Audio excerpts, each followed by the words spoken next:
আমার দেবর এত সহজে কারো সুনাম করতো না আগে, যাই হোক বিয়ে করে এখন সুনাম করাটা শিখে গেছে। আসসালামু আলাইকুম, কেমন আছেন সবাই? আশা করি সবাই ভালো আছেন, আমিও আল্লাহর রহমতে ভালো আছি। চলে আসলাম নতুন একটা ভিডিও নিয়ে, আশা করি সবাই সম্পূর্ণ ভিডিওটা দেখবেন।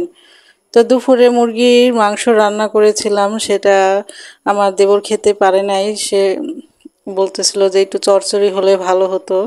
তো ফ্রিজে ছোট মাছ ছিল না, তো হাজব্যান্ডকে বললাম যে ছোট মাছ নিয়ে এসো, ছোট ভাই চচ্চড়ি খাবে তার জন্য। তো এখানে বেগুন, আলু, ধুন্দুল এগুলো আমি চিকন চিকন করে কেটে নিয়েছি, যতটুকু সম্ভব কাটা।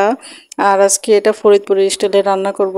অবশ্যই আরও অনেক পেঁয়াজ দেয়, যাই হোক পেঁয়াজের যেহেতু দাম, আমি পরিমাণ মতন পেঁয়াজ দিলাম আর কাঁচামরিচ দিয়ে রান্না করব।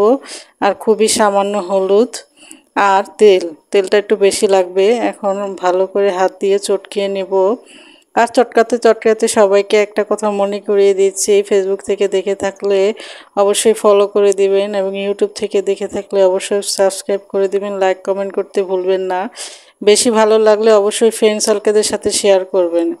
এই তো প্রথমেই বলছিলাম যে আমার দেবর কারোর সহজে সুনাম করে না, সে এখন সুনাম করা শিখে গিয়েছে। আর আমার এই তরকারিটা সে খেয়ে বলতেছিল যে অনেক মজা হয়েছে। আসলে তার খাওয়ার কি ক্রেভিং উঠছিল, যে সে চচ্চড়ি দিয়ে ভাত খাবে তার জন্য।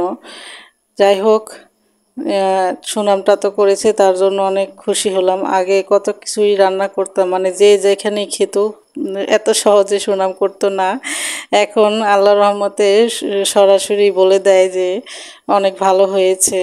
যাই হোক, সুনামটা করা উচিত, তাহলে মানুষ খুশি হয়, খুশি হয়ে আরও ভালো করার চেষ্টা করে।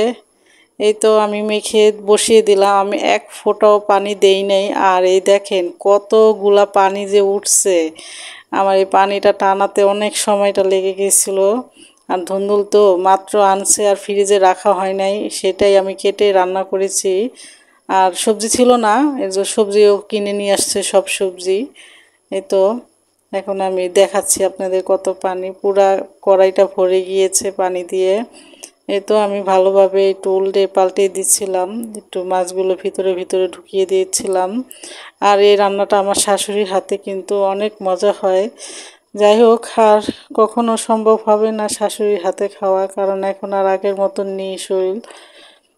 যাই হোক, উনি বেঁচে আছে, এটাই আল্লাহর কাছে শুকরিয়া। এই তো এখন চামচ দিয়ে একটু জাতা দিয়ে নিচ্ছি, এটা আমার শাশুড়ি করতো, তাহলে নাকি চচ্চড়িটা অনেক সুন্দর, মানে নিচ দিয়ে পোড়াটা ভালো হয়, রসটা ভালোভাবে টানে। আজ এই পর্যন্তই, আল্লাহ হাফিজ।